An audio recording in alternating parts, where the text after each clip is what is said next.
Assalamualaikum warahmatullahi wabarakatuh. Perkenalkan, nama saya Nurul Azizah Khairun Nisa dengan NIM 70100124032. Baik, di sini saya akan menjelaskan mengenai uji keseragaman kandungan pada sediaan tablet. Jadi, uji keseragaman kandungan merupakan salah satu pengujian penting dalam evaluasi mutu sediaan padat seperti tablet. Tujuan dari uji ini adalah untuk memastikan bahwa setiap unit dosis mengandung jumlah zat aktif yang seragam, sehingga efek terapi yang dihasilkan tetap konsisten antar satuan dosis.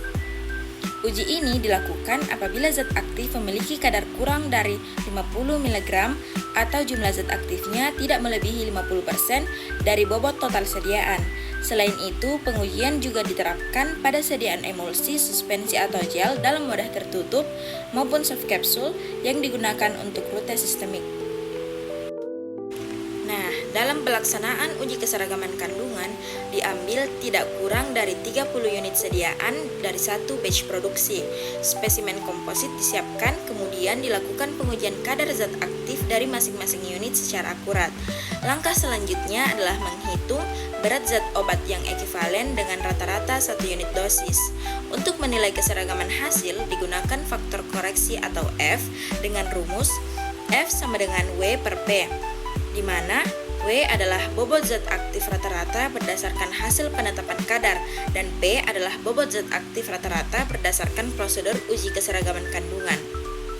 Apabila selisih antara W dan P melebihi 10%, maka faktor koreksi dianggap tidak valid. Tentang nilai faktor koreksi yang dapat diterima adalah antara 0,97 hingga 1,03. Penetapan kadar dilakukan terhadap 10 satuan sediaan, masing-masing diuji satu persatu.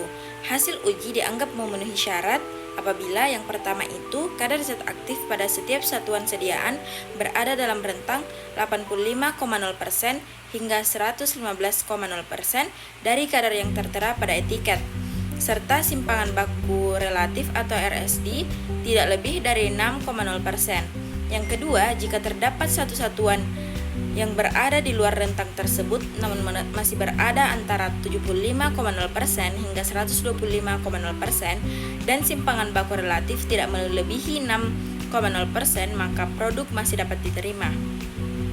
Apabila kedua kondisi di atas tidak terpenuhi, dilakukan pengujian tambahan terhadap 20 satuan tambahan sehingga total menjadi 30 satuan.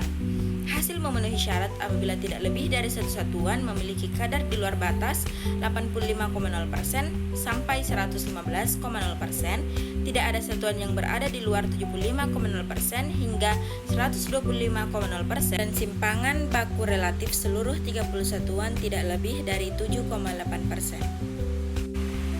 Sebagai kesimpulan, uji keseragaman kandungan berfungsi untuk menjamin konsistensi dosis dan kualitas obat dalam setiap unit sediaan. Dengan memenuhi kriteria keseragaman kandungan, sediaan tablet dapat dipastikan memiliki efektivitas dan keamanan yang stabil dalam penggunaannya. Mungkin itu saja yang bisa saya sampaikan. Kurang dan lebihnya mohon dimaafkan. Wassalamualaikum warahmatullahi wabarakatuh.